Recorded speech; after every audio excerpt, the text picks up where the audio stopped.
Halo Sobat Tafsir, selamat datang di podcast Suara Aman, tempat perlindungan bagi anak dan perempuan di Kabupaten Tapanuli Selatan.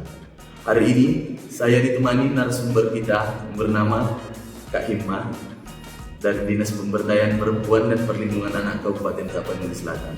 Jadi kita akan ngobrol ringan saja pada hari ini, tapi tetap bermakna ya. Kak, sebenarnya di tema kita hari ini adalah suara aman. Jadi menurut kakak, apa sih suara aman itu? Suara aman itu sesuai ya sama namanya. Berarti itu adalah aman, berarti ruang aman bagi masyarakat, khususnya itu bagi perempuan dan anak di Kabupaten Tapanuli Selatan. Di mana suara aman ini diharapkan dapat menjadi sarana untuk pelaporan, penyampaian keluhan, ataupun mungkin sekedar mencari informasi mengenai kekerasan ataupun hal-hal tidak nyaman yang dialami oleh perempuan dan anak. Oh, jadi suara aman ini penting ya Kak untuk kita?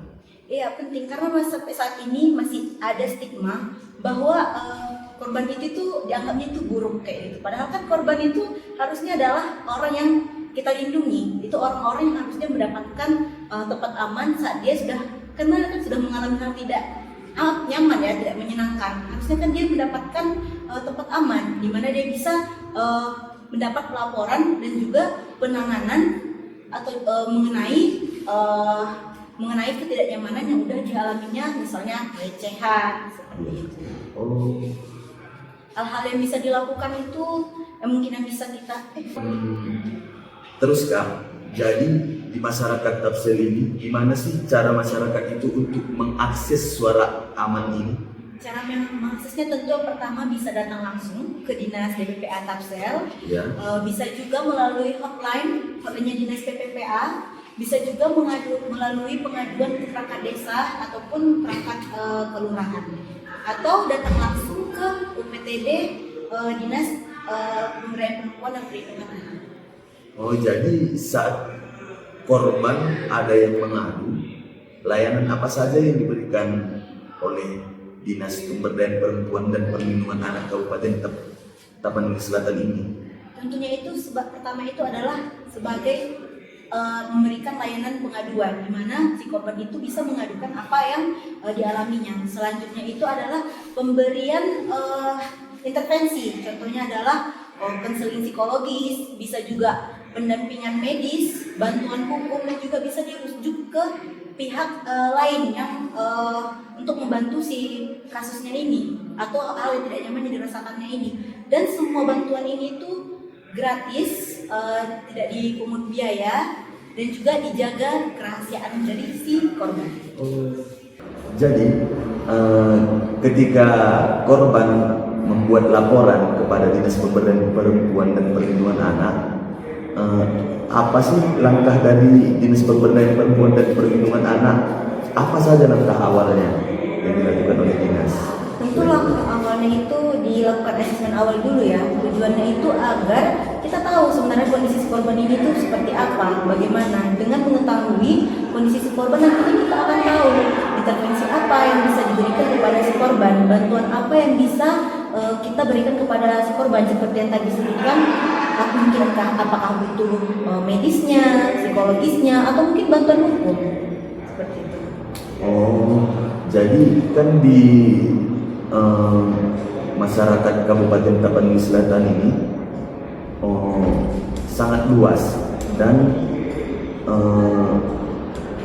banyak masyarakatnya yang masih belum mengetahui apa sih, kemana sih jika ada kasus kekerasan pada anak dan perempuan untuk melapor. Kira-kira apa kendala kita dalam untuk suara aman ini sendiri?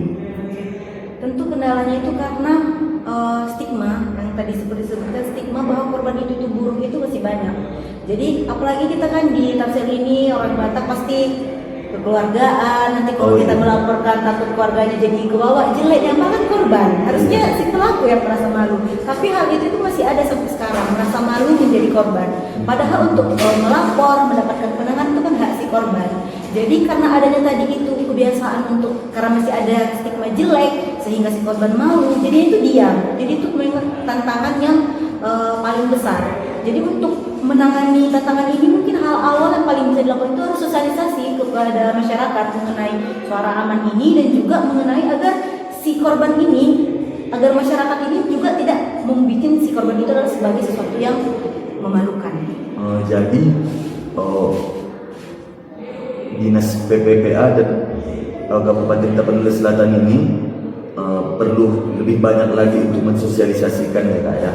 Tentu masih sangat perlu ya, karena kasusnya itu terus terjadi setiap tahun, tapi tidak semua kasus itu dilaporkan.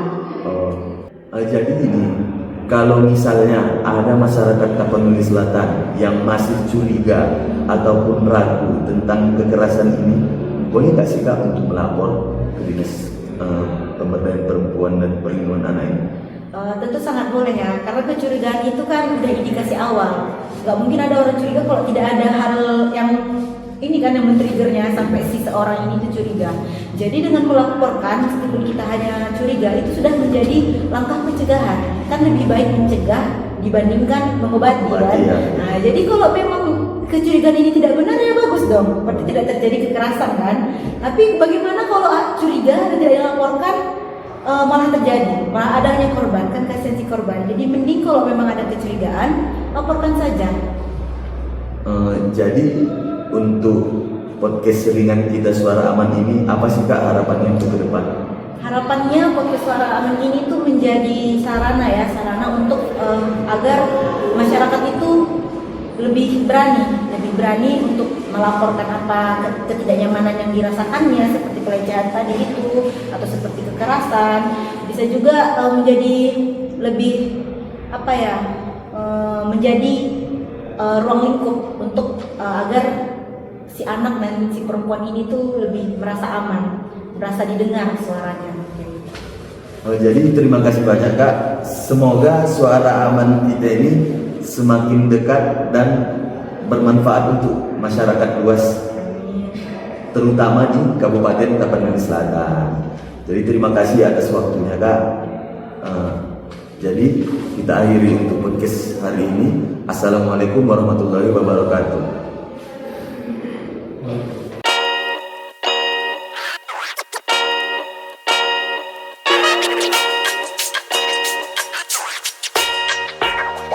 Rock the beat.